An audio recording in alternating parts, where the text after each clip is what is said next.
الحمدللہ ذی العزت والعلا رب العالمین، والصلاة والسلام علی سید الانبیاء والمرسلین، والعاقبۃ للمتقین، اما بعد فاعوذ باللہ من الشیطان الرجیم، بسم اللہ الرحمن الرحیم، سبحان الذي أسرى بعبده ليلا من المسجد الحرام إلى المسجد الأقصى الذي باركنا حوله لنريه من آياتنا إنه هو السميع البصير. صدق الله مولانا العظيم. إن الله وملائكته يصلون على النبي يا أيها الذين آمنوا صلوا عليه وسلموا تسليما. اللهم صل على سيدنا ومولانا محمد وعلى آل سيدنا ومولانا محمد وبارك وسلم وصل عليه. صلاة والسلام عليك يا سيدي يا رسول الله، الصلاة والسلام عليك يا سيدي يا حبيب الله، الصلاة والسلام عليك يا سيدي يا شفيع المذنبين، وعلى آلك وأصحابك يا سيدي يا رحمة للعالمين. پردہ رخ انور سے جو اٹھا شب معراج، پردہ رخ انور سے جو اٹھا شب معراج، جنت کا ہوا رنگ دوبالا شب معراج. حوروں نے بھی گایا یہ ترانہ شب معراج، خالق نے محمد کو بلایا شب معراج. اور گیسو کھلے گنگور گٹا اٹھی کہ ہم پر، باران کرم جھوم کے برسا شب معراج. خالق نے محمد کو بلایا شب معراج. اور اے رحمت عالم تیری رحمت کے تصدق، اے رحمت عالم تیری رحمت کے تصدق، ہر ایک نے پایا تیرا صدقہ شب معراج. خالق نے محمد کو بلایا شب معراج. اور جس وقت چلی شاہ مدینہ کی سواری، جس وقت چلی شاہ مدینہ کی سواری، سجدے میں بھی جھکا عرش معلیٰ شب معراج. خالق نے محمد کو بلایا شب معراج. اور مہمان بلانے کے لیے اپنے نبی کو، مہمان بلانے کے لیے اپنے نبی کو اللہ نے جبریل کو بھیجا شب معراج. خالق نے محمد کو بلایا شب معراج. اور جبریل بھی حیران ہوئے دیکھ کے رتبہ، جبریل بھی حیران ہوئے دیکھ کے رتبہ، سدرہ سے قدم جب کے بڑھایا شب معراج. خالق نے محمد کو بلایا شب معراج. اور جبریل تھکے ہو گئے سرکار روانہ، جبریل تھکے ہو گئے سرکار روانہ، منہ تکتا ہوا رہ گیا سدرہ شب معراج. خالق نے محمد کو بلایا شب معراج. اور ہر ایک نبی بلکہ سب افلاک کے قدسی، ہر ایک نبی بلکہ سب افلاک کے قدسی پڑھتے تھے شہنشاہ کا خطبہ شب معراج. خالق نے محمد کو بلایا شب معراج. اور مدت سے جو ارمان تھا وہ آج نکالا، مدت سے جو ارمان تھا وہ آج نکالا. حوروں نے کیا خوب نظارہ شب معراج. خالق نے محمد کو بلایا شب معراج. اور آراستہ ہو خلد مؤدب ہوں فرشتے، آراستہ ہو خلد مؤدب ہوں فرشتے، یوں ہاتف غیبی نے پکارا شب معراج. خالق نے محمد کو بلایا شب معراج. اور تھی راستہ بر ان پر درودوں کی نشاور، تھی راستہ بر ان پر درودوں کی نشاور، باندھا گیا تسلیم کا سیرا شب معراج. خالق نے محمد کو بلایا شب معراج. اور دولہا تھے محمد تو براتی تھے فرشتے، دولہا تھے محمد تو براتی تھے فرشتے، اس شان سے پہنچے میرے مولا شب معراج.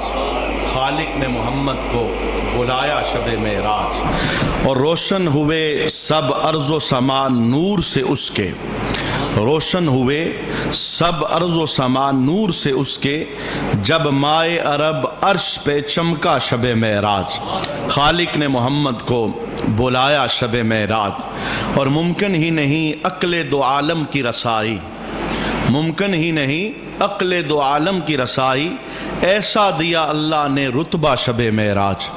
خالق نے محمد کو بلایا شب معراج، اور عرش و ملک ارض و سما جنت و دوزخ، عرش و ملک ارض و سما جنت و دوزخ، اس شاہ نے ہر چیز کو دیکھا شب معراج۔ خالق نے محمد کو بلایا شب معراج، اور تفصیل سے کی سیر مگر اس پر یہ ترا، یعنی حیرانگی، تفصیل سے کی سیر مگر اس پر یہ ترا، ایک پل میں یہ طے ہو گیا رستہ شب معراج۔ خالق نے محمد کو بلایا شب معراج، لو آسیو وہ تم کو وہاں پر بھی نہ بھولے، لو آسیو وہ تم کو وہاں پر بھی نہ بھولے، کاٹا گیا اسیاں کا سیاہ شب معراج۔ خالق نے محمد کو بلایا شب معراج، اور بھیجوں گا میں امت کو تیری خلد میں پہلے، یعنی جنت میں پہلے، بھیجوں گا میں امت کو تیری خلد میں پہلے، حق نے کیا محبوب سے وعدہ شب معراج۔ خالق نے محمد کو بلایا شب معراج۔ بعد از حمد و صلات، لائق عزت و تکریم جمیع احباب سمعین علی وقار، محبوب کریم علیہ السلام نے جس شب میں اللہ کا دیدار کیا اور امت کے لیے رحمت معاف تحفہ نماز کی صورت کے اندر لے کر آئے، وہ شب رحمتوں، برکتوں اور کرم والی گزری ہے۔ آج اس شب کے متعلق چند باتیں ہم سماعت کریں گے۔ اللہ کریم محبوب کریم علیہ السلام کی رب سے ملاقات کے اس منظر کے طفیل ہمارے گناہوں کو معاف فرمائے، اور ہماری زندگی کے اندھیرے اللہ اس ملاقات کے طفیل نور کے اندر تبدیل فرمائے۔ محبوب کریم علیہ السلام اپنی چچا زاد بہن حضرت ام ہانی رضی اللہ تعالی عنہا، ان کے گھر کے اندر آرام فرما تھے۔ حضرت جبرائیل امی حاضر خدمت ہوئے، دروازہ بند تھا، اور چھت سے حضرت جبرائیل امی محبوب کریم علیہ السلام کے پاس حاضر ہوئے، اور روایت کے لفظ یہ ہیں کہ یہاں سے اٹھا کر حالت نیند ہی کے اندر حتیم کعبہ میں بالکل کعبہ شریف کے پاس جا کر محبوب کریم علیہ السلام کو کروٹ کے بل لٹا دیا گیا۔ ابھی اونگ اور نیند کے اثرات اللہ کے حبیب پر باقی تھے، تو بخاری شریف کی حدیث ہے ایک اور کام کیا حضرت جبرائیل امی نے اللہ کے حکم سے۔ وہ کام کیا تھا؟ محبوب کریم علیہ السلام کا مبارک سینہ چاک کیا گیا، اور سینہ چاک کرنے کے بعد اللہ کے حبیب کا قلب اطہر یعنی دل مبارک یہ باہر نکالا گیا، اور باہر نکالنے کے بعد زمزم کے پانی کے ساتھ قلب اطہر کو غسل دیا گیا، اور پھر ایمان اور حکمت سے اسے بھرا گیا، اور پھر دوبارہ اپنی جگہ پر رکھ کر سینے کو برابر کر دیا گیا۔ یہ دو موقع ہیں جب اللہ کے حبیب کا شک صدر ہوا، اسے مدد کی زبان کے اندر کہتے ہیں شک صدر، یعنی سینے کو چاک کرنا۔ ایک بچپنے کے اندر جب آپ علیمہ سعدیہ رضی اللہ تعالی عنہا کے گھر کے اندر تشریف فرما تھے، اور دوسرا یہ موقع ہے یعنی جس وقت شب معراج کی مقدس ساعتوں کے اندر اللہ نے اپنے در پر بلایا، تو یہ اہتمام کیا گیا کہ قلب اطہر کو نکال کر زمزم کے پانی سے غسل دیا گیا، اور اس کے بعد ایمان حکمت سے بھر کر پھر دوبارہ قلب اطہر کو سینہ اطہر کے اندر رکھا گیا۔ اچھا، اس کے بعد کیا ہوا؟ محبوب کریم علیہ السلام خود بیان کرتے ہیں، کہتے ہیں جبرائیل بھی حتیم کعبہ کے اندر میرے پاس حاضر تھے، اور بے شمار فرشتے مجھے لینے آئے تھے۔ جب میں باہر گیا تو میں نے ایک جانور دیکھا جو گدھے سے ذرا بڑا تھا اور خچر سے ذرا چھوٹا تھا، اور اس کا نام براق تھا، اور اس کی خوبی یہ تھی کہ اس کی رفتار اتنی تیز تھی، جہاں پر اس کی نگاہ پڑتی تھی وہاں پہلا اس کا قدم پڑتا تھا، یعنی تا حد نگاہ اس کی رفتار ہے، بجلی سے بھی تیز اس کی رفتار تھی۔ تو جس وقت اس نے مجھے دیکھا، محبوب محبوب کریم علیہ السلام فرماتے ہیں وہ خوشی کے اندر اچھلنے لگا اور فرد کے اندر کودنے لگا تو جبرائیل امی بول پڑے کہ اے براق حیا کر، تو دیکھ نہیں رہا کہ تیرے اوپر آج وہ شخصیت سوار ہو رہی ہے کہ کائنات میں جنہیں اللہ نے سب سے بلند مقام عطا فرمایا ہے، ان جیسا کوئی شاہ سوار آج تک تجھ پہ سوار نہیں ہوا، لہٰذا یہ اچھلنا کودنا بند کر دے۔ اب جس وقت جبرائیل امی نے جملہ بولا تو براق پسینے پسینے ہو گیا اور بالکل ساکت ہو گیا۔ تو اللہ کے محبوب جناب محمد رسول اللہ صلی اللہ تعالیٰ علیہ وآلہ وسلم براق کے اوپر سوار ہوتے ہیں، اور یہ سفر جس کا قرآن نے اشارہ کیا، سبحان الذی اسریٰ بعبدہ لیلا من المسجد الحرام الی المسجد الاقصیٰ، یعنی ام ہانی کے گھر سے پہلے مسجد حرام میں آئے اور پھر مسجد حرام سے یہ سفر مسجد اقصیٰ کی طرف شروع ہوا۔ اور اس سفر کی جو کنڈیشن اور کیفیت تھی، حضرت علامہ امام بوصیری نے بہت خوبصورت انداز کے اندر اسے اپنے ایک شعر کے اندر نقل فرمایا ہے۔ آپ فرماتے ہیں کہ جب محبوب کریم علیہ السلام فضاؤں کے اندر بلند ہو کر مسجد حرام سے مسجد اقصیٰ کا سفر طے کر رہے تھے تو اس وقت حیت کیا تھی اور مناظر کیا تھے؟ حضرت امام بوصیری کہتے ہیں سریت من حرم لیلا الی الحرم، جب محبوب کریم علیہ السلام ایک حرم سے دوسرے حرم کی طرف رات کو جا رہے تھے، یعنی یہ حرم جسے حرم کعبہ کہتے ہیں اور وہ حرم جسے حرم بیت المقدس کہتے ہیں، جب محبوب کریم علیہ السلام جا رہے تھے کما سر البدر فی داج من الظلم، یوں لگ رہا تھا جیسے اندھیری رات کے اندر چاند سفر کر رہا ہے۔ چاند کا رسول اللہ کے ساتھ مقابلہ ہی کوئی نہیں۔ حضرت جابر بن سامورہ یہ واضح لفظوں کے اندر جس وقت 14ویں کا چاند پوری آب و تاب کے ساتھ چمک رہا تھا تو انہوں نے یہ جملہ بولا تھا چاند کو دیکھ کر اور رسول اللہ کے چہرے کو دیکھ کر۔ آپ کہتے ہیں کہ میں نے چاند کو دیکھا پھر محبوب کے چہرے کو دیکھا، رب کی عزت کی قسم چاند سے زیادہ میرے محبوب کا چہرہ چمک رہا تھا۔ مقابلہ تو اس کے اندر ہے ہی نہیں، لیکن آپ نے ایک تشبیہ دی، جس طرح اندھیری رات کے اندر چاند آسمانوں پر چمکتا ہے اور نور دیتا ہے اور روشنی دیتا ہے، اسی طرح اللہ کے محبوب کا جب سفر ایک حرم سے دوسرے حرم میں ہوا یوں روشنیاں پھیل گئی۔ اور یہ امام بوصیری نے یہ جو قصیدہ لکھا جس کا ایک شعر میں نے آپ کے سامنے پڑھا ہے، یہ اتنا مقبول قصیدہ ہے جس قصیدے کو قصیدہ بردہ شریف کہا جاتا ہے۔ ہر کالج، یونیورسٹی، مدرسے، مسجد کے اندر، میڈیا پر اس قصیدے کو صبح صبح برکت کے لیے پڑھا جاتا ہے، بلکہ عرب کی سرزمین پر بھی اس قصیدے کو بڑے شوق اور ذوق کے ساتھ پڑھا جاتا ہے۔ اور یہ وہ قصیدہ ہے، لکھنے والے امام بوصیری جب لکھ کر فارغ ہوتے ہیں اللہ کے حبیب قصیدہ سننے خواب کے اندر جلوہ گر ہو جاتے ہیں، اور پھر حالت بیماری کے اندر فالج کا مرض تھا، آپ نے خود رسول اللہ کی بارگاہ میں عرضی پیش کی، یا رسول اللہ میں تو فالج کا مریض ہو چکا ہوں، خود اپنا میں کروٹ بھی نہیں بدل سکتا، میں تو محتاج ہو چکا ہوں۔ تو اللہ کے حبیب نے خواب ہی کے اندر اپنا رحمت معاب ہاتھ، اور وہ ہاتھ جو شفا والا ہاتھ تھا وہ امام بوصیری کے مبارک جسم پر پھیرا تو اللہ نے فوراً ہی شفا عطا فرما دی، وہ فالج کا مرض سارا ختم ہو گیا۔ یہ وہاں سے میں نے ایک شعر آپ کے سامنے پڑھا کہ امام بوصیری بھی اس معراج کی حقیقت کو اپنی اس شاعری کے اندر بیان کرتے ہیں۔ اچھا، رسول اللہ صلی اللہ علیہ وسلم فرماتے ہیں جب میرا سفر حرم سے یعنی مسجد حرام سے مسجد اقصیٰ تک ہوا تو 3 سٹے ہوئے، بہت چھوٹے چھوٹے قلیل 3 سٹے ہوئے۔ وہ سٹے کس لیے ہوئے؟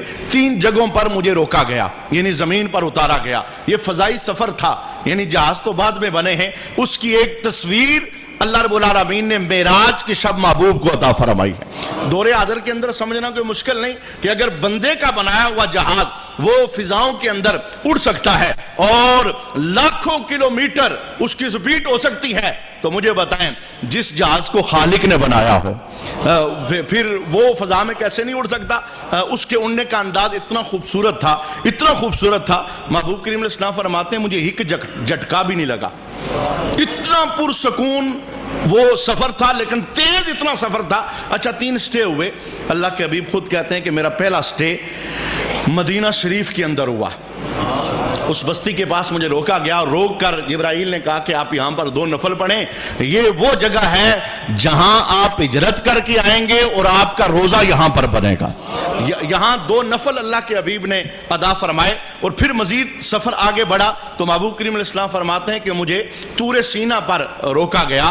یہ طور سینا کیا ہے؟ کوہ طور جسے کہتے ہیں، وہ پہاڑ جس پر کھڑے ہو کے جناب موسیٰ اللہ سے باتیں کیا کرتے تھے۔ سینا جگہ ہے جہاں پر یہ پہاڑ ہے، اور اس پہاڑ کی حیت یہ ہے کہ یہ پہاڑ مصر اور ایلا، یہ 2 جگہ ہیں، ان کے درمیان واقع ہے۔ اللہ کے حبیب نے یہاں پر قیام کیا اور یہاں بھی 2 نفل ادا کیے، اور پھر محبوب کریم علیہ السلام فرماتے ہیں میرا تیسرا جو سٹے تھا اور تیسری مرتبہ جو مجھے زمین کے اوپر اتارا گیا، وہ جگہ تھی جس کو بیت لحم کہتے ہیں، اور یہ بالکل بیت المقدس کے قریب تھی، بالکل بیت المقدس، یعنی 6 میل کے فاصلے پر تھی۔ وہاں پر میں نے 2 نفل ادا کیے، اور اس کے بعد پھر میں بیت المقدس کے اندر داخل ہو گیا۔ میں نے بہت خوبصورت منظر دیکھا۔ جیسے ہی میں بیت المقدس کے اندر گیا تو میں نے دیکھا کہ 1,24,000 نبی میرا استقبال کرنے کے لیے جمع ہے۔ جناب علی، ایک عام سا کسی ملک کا وزیر اعظم ہو تو اس کے استقبال کے لیے کون کون اکٹھا ہوتا ہے؟ وہ جو قریب والے لوگ ہوتے ہیں وہ استقبال کے لیے آتے ہیں، اور یہ تو وہ مسجد اقصی کے اندر جا رہا تھا جس کی خاطر اللہ نے پوری کائنات بنائی ہے۔ زمین کا فرش اسی کی خاطر بچھایا گیا، اور آسمان کا شامیانہ اسی کی خاطر لگایا گیا، اور ستارے کی کندیلیں یہ روشن ہو کے اسی کے نغمے گا رہی ہیں۔ جب اللہ کے حبیب کہتے ہیں میں مسجد اقصی کے اندر پہنچا تو میں نے دیکھا نبی سارے میرے استقبال کے لیے وہاں پر کھڑے ہیں، اور سارے بڑھ کر خوش آمدید کہہ رہے ہیں۔ وجہ یہ ہے کہ ان سب سے ایک وعدہ لیا گیا تھا، قرآن کے اندر موجود ہے، جب تفسیر پڑھتے پڑھتے اس مقام پر جائیں گے تو ہم پڑھیں گے۔ رب نے کہا تھا کہ اگر میرا سونا نبی اے نبیوں تمہارے دور میں آ گیا، آج میرے ساتھ وعدہ کر کے جاؤ کہ اس کی مدد کرو گے، اس پر ایمان بھی لاؤ۔ اللہ کو پتا تھا کہ میں نے بھیجنا ہی کوئی نہیں، میں نے بھیجنا ہے سب سے آخر میں، یہ فیصلہ سب سے پہلے ہو چکا تھا، لیکن تمام نبیوں کو تعارف رسول اللہ کا کروایا گیا۔ یہی تو وجہ ہے صحابہ رسول اللہ سے سوال کرتے ہیں یا رسول اللہ، جب آدم کا پتلا تیار ہو رہا تھا، مٹی سے گوند کر بنایا جا رہا تھا، روح جسم میں ڈالی جا رہی تھی، اینا کنتا یا رسول اللہ، آپ کہاں تھے؟ تو میرے محبوب کریم علیہ السلام فرماتے ہیں کنتو نبیا و آدم بین الروح والجسد، جس وقت آدم روح اور جسم کی درمیانی منزلیں طے کر رہے تھے، اللہ نے اس وقت بھی مجھے ختم نبوت کا مرتبہ عطا فرمایا تھا۔ سارا پراسس میں اپنی نگاہوں کے سامنے دیکھ رہا تھا، اور پھر یہ بھی سوال ہوا لما کان آدم فی الجنہ، جب آدم جنت میں تھے محبوب آپ کہاں تھے؟ فرمایا میں جنت میں آدم کی پشت کے اندر موجود تھا۔ یہ سارے نبیوں کا جو سفر تھا یہ رسول اللہ صلی اللہ علیہ وسلم کی نگاہ نور کے سامنے ہوا۔ اچھا، محبوب کریم علیہ السلام فرماتے ہیں جس وقت میں مسجد اقصی کے اندر پہنچا تو مسجد اقصی کے اندر ایک مشروب مجھے پیش کیا گیا۔ 2 مشروب تھے، اور ان میں سے ایک مشروب میں نے پکڑ لیا اور وہ میں نے پی لیا تو جبرائیل امی بول پڑے، کہنے لگے الحمدللہ الذی ہداک لفطرتی لو اخذت الخمر غوت امتک۔ 2 مشروب تھے، ایک دودھ تھا اور ایک شراب تھی، تو میں نے دودھ کا پیالہ پکڑا اور اسے پی لیا تو حضرت جبرائیل کہنے لگے اللہ کا لاکھ لاکھ شکر ہے کہ آپ نے فطرت کو پسند کیا ہے، یعنی دودھ یہ انسان کی فطرت ہے، آپ نے اسے پسند کیا۔ محبوب آپ نے شراب کو نہیں پکڑا، اگر شراب پکڑ لیتے تو آپ کی امت ہلاک ہو جاتی۔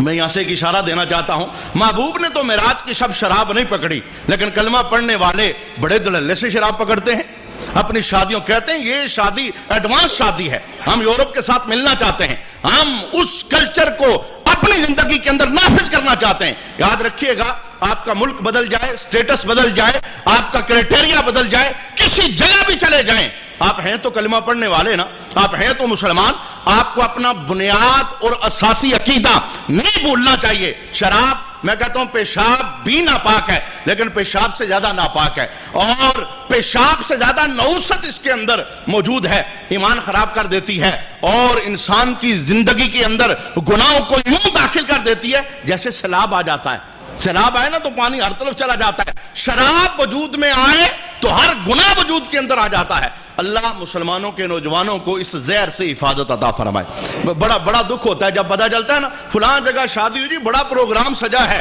شرابیں چلی ہیں، اور بڑے ناز نخرے کے ساتھ بیان کرتے ہیں گویا انہوں نے کلمہ پڑھا ہی نہیں ہے، گویا ان کا رسول اللہ کے ساتھ تعلق ہی نہیں ہے، گویا انہوں نے آقا حضور رحمت عالم کے سینے پہ اتری کتاب کی تلاوت ہی کوئی نہیں کی۔ معراج کی شب میرے محبوب کریم علیہ السلام نے وہ جو شراب کا جام تھا اسے نہیں پکڑا، اور نہ پکڑ کے قیامت تک امتیوں کو درس دیا جس نے میرے ساتھ پیار کرنا ہے وہ کبھی شراب کا جام پکڑے گا نہیں، میں نے پینے کے لیے دودھ جو تمہارے لیے رکھا ہے دودھ پیو۔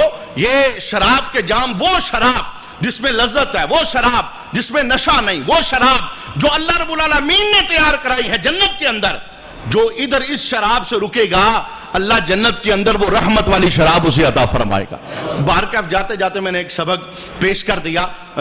میں وہ عظیم جلسہ جو مسجد اقصیٰ کے اندر ہوا، اور کتنا خوبصورت جلسہ تھا، دیکھیں جمعے کا اجتماع ہے، میں بول رہا ہوں آپ سن رہے ہیں، ہم سب ایک ہی درجے کے نہیں ہیں، کوئی ادھر ہے، کوئی ادھر ہے، کوئی ادھر ہے، کوئی بہت اونچا ہے، ہم ایک درجے کے نہیں، لیکن اس اجتماع کی خاصیت یہ تھی سارے کے سارے پاک لوگ اس اجتماع میں حاضر تھے، سارے نبی ہیں، سارے رسول ہیں۔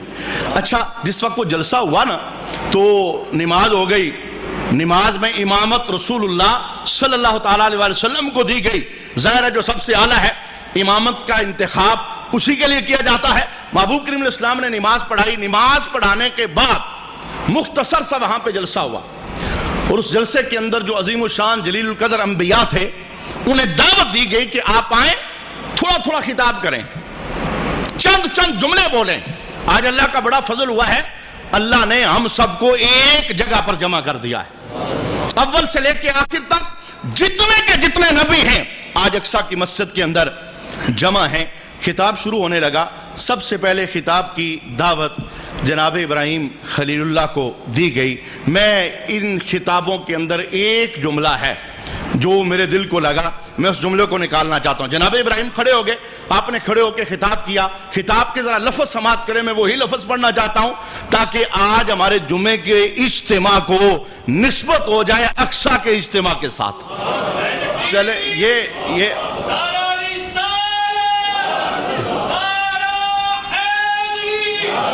جناب ابراہیم خلیل اللہ کھڑے ہوتے ہیں، کھڑے ہو کے کیا کہتے ہیں؟ الحمدللہ الذی، میں اس رب کا شکر ادا کرتا ہوں، اتخذ ابراہیم خلیلا، جس رب نے مجھے اپنا خلیل بنایا ہے۔ دوسری بات، وآتانی ملکا عظیما، میں اس کا شکر ادا کرتا ہوں جس نے مجھے ملک عظیم عطا کیا، بادشاہی عطا کی۔ وجعلنی امتا قانتا للہ، میں اس اللہ کا شکر ادا کرتا ہوں جس نے مجھے اپنا فرمبردار بندہ بنایا ہے اور جس نے مجھے امت کا امام بنایا ہے۔ لوگ میرے پیچھے چلتے ہیں اور میں نبی ہوں، میں رسول ہوں، میں ہدایت کا راستہ ان کے لیے فراہم کرتا ہوں، میں اس پر اللہ کا شکر ادا کرتا ہوں۔ وَأَنْقَذَنِي مِنَ النَّارِ، میں اللہ کا شکر ادا کرتا ہوں جلتے آگ کے شعلوں سے جس نے میری حفاظت فرمائی۔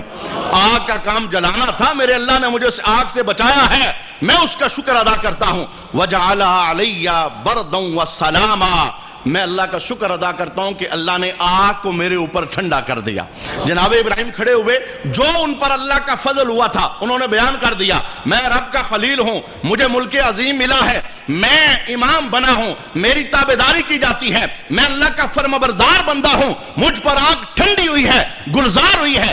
آپ نے اپنا خطاب ختم کیا اور آپ نے تشریف رکھی تو اللہ رب العالمین کے ایک اور پیغمبر جلیل القدر جناب موسیٰ کلیم اللہ وہ اقصیٰ کے اجتماع کے اندر کھڑے ہوتے ہیں اور کھڑے ہو کے جلسے سے خطاب کرتے ہیں۔ پہلا جملہ بولتے ہیں، کہتے ہیں الحمدللہ الذی کلمنی تکلیما، میں اس رب کا شکر ادا کرتا ہوں جس نے طور پر میرے ساتھ باتیں کی ہیں، جس نے میرے ساتھ کلام کیا ہے، باتیں کی ہیں، طور پر بلا کے مجھے قرب دیا ہے، میں اس کا شکر ادا کرتا ہوں۔ وَاسْتَفَانِي بِرِسَالَتِهِ وَكَلِمَاتِهِ، میں اس کا شکر ادا کرتا ہوں جس نے رسالت اور کلمات کے لیے مجھے منتخب فرمایا ہے اور مجھے چنا ہے۔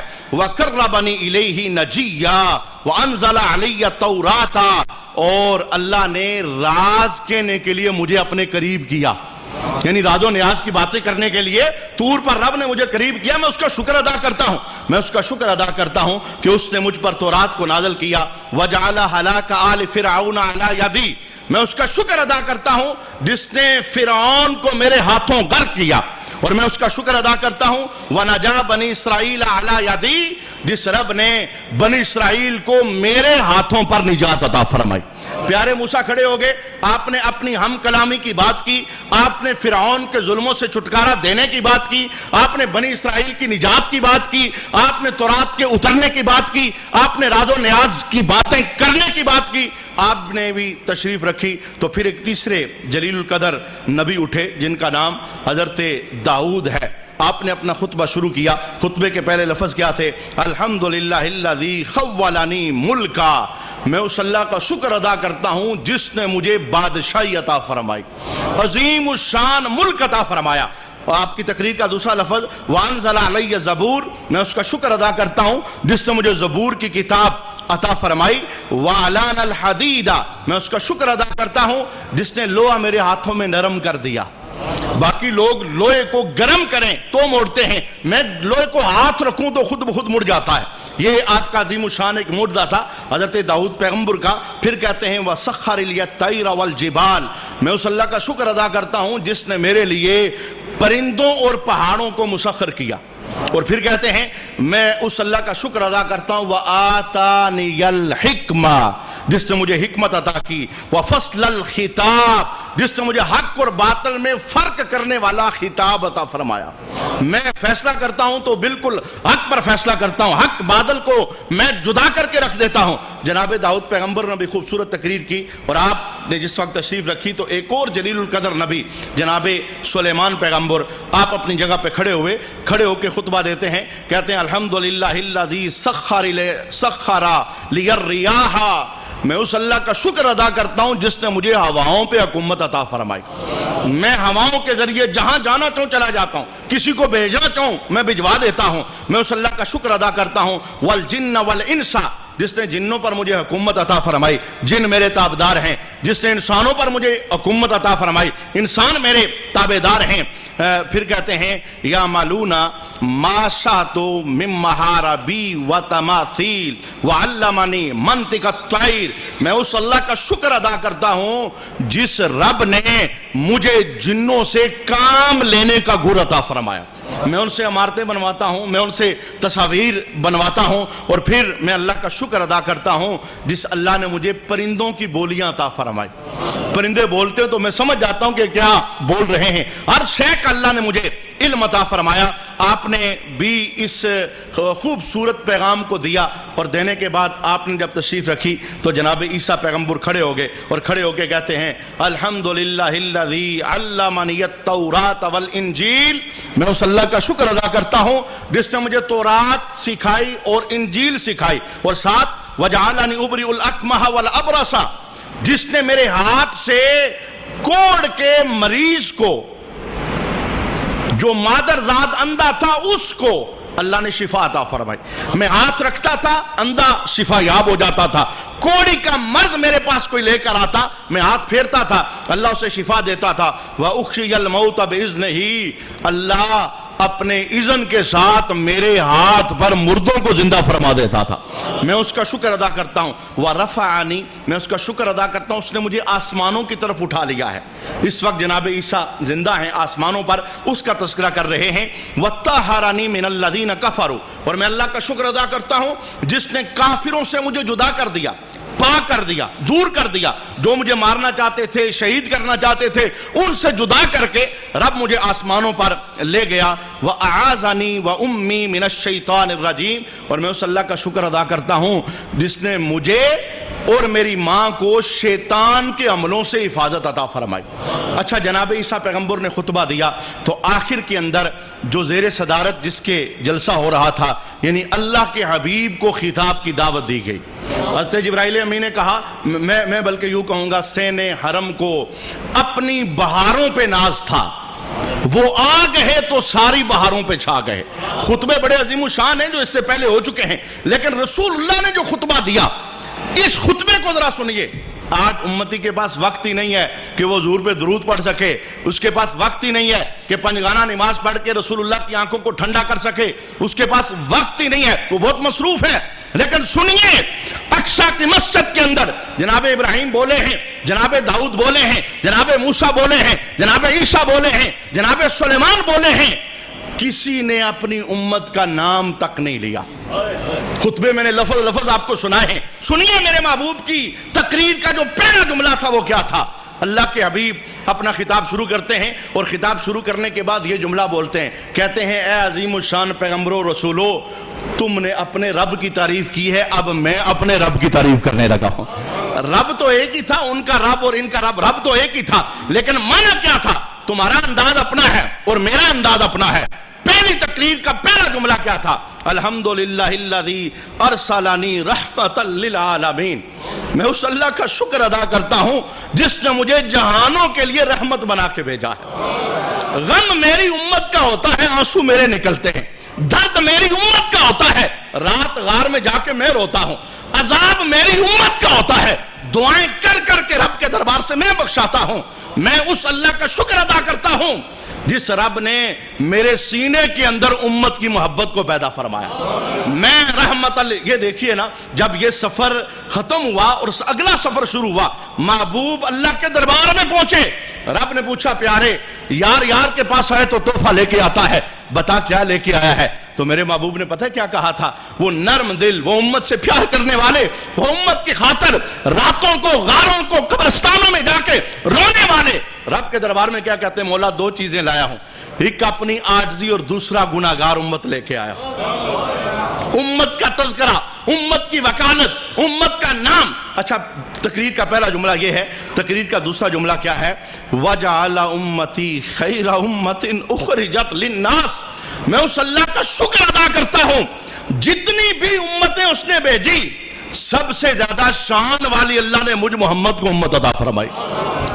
کتنی بڑی شان تھی، کوئی نبی اپنے امتی کا نام نہیں لے رہا تھا، کوئی نبی اپنی امتی کا تذکرہ نہیں کر رہا تھا، صرف نام نہیں لیا، امتیوں کی شان بیان کی، کہا جتنی بھی امتیں آئی ہیں میں اس اللہ کا شکر ادا کرتا ہوں، ان امتوں میں سے اللہ نے مجھے سب سے شان والی امت عطا فرمائی۔ ہمیں پتہ ہی نہیں کہ ہم کس امت میں پیدا ہو گئے، ہمارا کوئی کمال نہیں ہے، ہمارا کوئی کمال نہیں۔ یہ وہ مبارک امت ہے جس میں آنے کے لیے جناب موسیٰ نے خواہش کا اظہار کیا تھا، تو رات کی تختیوں میں جب اس امت کی شان دیکھی تو پیارے موسیٰ کہنے لگے مولا اس امت کو مجھے دے دے۔ رب نے کہا نہیں، وہ تو آخری نبی کی ہے۔ پیارے موسیٰ کہنے لگے پھر مولا ایسا کر مجھے اس امت میں بھجوا دے۔ اتنی شانوں والی، اتنی اونچی، اتنی رحمت ماب۔ آج امتی کو احساس کرنا چاہیے کہ تیرا مقام کیا ہے۔ تو گرنے کے لیے نہیں آیا، تو رسول اللہ سے بے وفائی کرنے کے لیے نہیں آیا، تیرا تو کام یہ تھا کہ لمحہ لمحہ اپنے سونے نبی کو یاد کرتا، ان کی تابعداری میں زندگی بسر کرتا۔ اچھا، تقریر کا اگلا جملہ سنیں، میرے محبوب کریم علیہ السلام کہتے ہیں وَجَعَلَ أُمَّتِي أُمَّةً وَسَطًا وَجَعَلَ أُمَّتِي هُمُ الْأَوَّلُونَ وَهُمُ الْآخِرُونَ۔ میں اس اللہ کا شکر ادا کرتا ہوں جس نے میری امت کو یہ شان عطا فرمائی ہے، میری امت اول بھی ہے، میری امت درمیان بھی ہے، میری امت آخر بھی ہے۔ معنی کیا تھا؟ فرمایا میری امت اول ہے، ہم اول تو نہیں، اول تو جناب آدم کی امت تھی، ہم اول تو نہیں، ہم تو آخر ہیں۔ یہ بات سمجھ آتی ہے۔ میرے محبوب سے پوچھا گیا یا رسول اللہ اس کا کیا معنی ہے؟ کہ میں اس اللہ کا شکر ادا کرتا ہوں جس نے میری امت کو اول امت بنایا۔ تو میرے محبوب کریم علیہ السلام کے لبھائے مبارکہ کو جنبش ہوئی، پھول جھڑنے لگے۔ فرمایا میری امت اول امت اس طرح ہے، اس وقت تک قیامت کے دن کوئی امت جنت نہیں جا سکے گی جب تک میری امت کا ایک بندہ جنت کے اندر نہ چلا جائے۔ سب سے پہلے جنت جانے والی، فرمایا جنت جانے کے لحاظ سے سب سے اول ہے اور دنیا میں آنے کے اعتبار سے سب سے آخر ہے، اور پھر جب دنیا میں رہ رہی ہے تو یہ درمیان میں ہے۔ اب اس کے بعد دنیا کا خاتمہ ہو جائے گا اور دنیا کا اینڈ ہو جائے گا۔ محبوب کریم علیہ السلام نے تقریر کے اندر ایک تو اپنے رحمت للعالمین ہونے کا ذکر کیا، دوسرا اپنی امت کو تمام امتوں پر فضیلت جو ہے اس کا بیان کیا، تیسرا میری امت اول ہے، درمیان ہے، آخر ہے۔ میرے محبوب کریم علیہ السلام کی تقریر کا اگلا جملہ کیا تھا؟ فرمایا میں اس اللہ کا شکر ادا کرتا ہوں وَشَرَحَ صَدْرِي وَوَضَعَ عَنِّي وِزْرِي، میں اس اللہ کا شکر ادا کرتا ہوں جس نے میرا سینہ کشادہ فرمایا اور بوجھ مجھ سے دور کر دیا۔ یہ وہ چیز ہے جس کا میں نے تذکرہ کیا تھا کہ بڑے غم آئے تھے میرے محبوب پر، جناب ابو طالب دنیا سے چلے گئے، خدیجہ الکبریٰ کا وصال ہو گیا، طائف والوں نے پتھروں کے ساتھ مہمان نوازی کی، کوئی جادوگر کہتا ہے، کوئی کائن کہتا ہے اب رات کو سوئے ہیں، بڑا بوجھ ہے دل پر۔ رب نے کہا پیارے جبرائیل جانا میرے سونے کو میرے در پر لے آ، میں سارے بوجھ اتار دوں گا۔ جب میرا دیدار کرے گا نا وہ غم سارے غلط ہو جائیں گے، پریشانیاں۔ وہ سال جس سال کا نام ہی عام الحزن رکھا گیا تھا، غم والا سال، جب اللہ کا دیدار ہوا اللہ نے غم سارے دور فرما دیے۔ اور پھر محبوب کریم علیہ السلام تقریر کے اندر ایک جملہ یہ بھی بولتے ہیں، کہتے ہیں میں اس اللہ کا شکر ادا کرتا ہوں وَرَفَعَ لِي ذِكْرِي، جس اللہ نے میرے ذکر کو بلندیاں عطا فرمائی۔ یہ ذکر کوئی روک سکتا؟ یہ ڈیوٹیاں لگی ہیں، کوئی نہ کوئی آگے بڑھے گا، یہ نغمہ گاتا رہے گا، اس لیے کہ اس ذکر کی بلندی کا اللہ نے اپنے ذمہ کرم پر یہ کام لیا ہے، میں نے ذکر بلند کیا ہے۔ اور پھر تقریر کا آخری جملہ کیا تھا؟ وَجَعَلَنِي فَاتِحًا وَخَاتِمًا، میں اس اللہ کا شکر ادا کرتا ہوں جس نے مجھے فاتح بھی بنایا ہے اور خاتم بھی بنایا ہے۔ خاتم کا معنی کیا؟ کہ مجھ پر نبوت کا دروازہ بند ہو چکا ہے، میرے بعد کوئی نبی آ سکتا؟ اب جو نبوت کا دعویٰ کرے گا دین کے ساتھ اس کا کوئی تعلق نہیں ہے۔ اور جس وقت یہ ساری شانیں سنی نا تو محفل میں سے حضرت ابراہیم کھڑے ہو گئے، سارے نبی شانوں والے ہیں، ابراہیم کھڑے ہو گئے اور کھڑے ہو کے کہتے ہیں بِهَذَا فَضْلَكُمْ مُحَمَّدٌ، اے پیارے محمد یہی تو وجہ ہے اللہ نے آپ کو اتنی شانیں عطا فرمائی۔ یعنی تعریف انہوں نے اس انداز کے اندر کی کہ آپ نے یہ جو کچھ بیان کیا یہی تو وجہ ہے۔ آج بڑا پروٹوکول ہو رہا ہے کہ آپ اللہ کو ملنے کے لیے جا رہے ہیں، ہم اللہ کے دربار میں دعا کرتے ہیں معراج کی شب کے اس جلسے کا فیض اللہ ہمیں نصیب فرمائے، اور جس طرح امت کی خاطر میرے محبوب نے ہر جگہ پر امت کا تذکرہ کیا، اللہ امتیوں کو رسول اللہ کے بتائے ہوئے طریقوں پر چلنے کی توفیق عطا فرمائے، اور حضور کی سیرت کا فیض اللہ ہماری زندگیوں میں داخل فرمائے۔ انشاءاللہ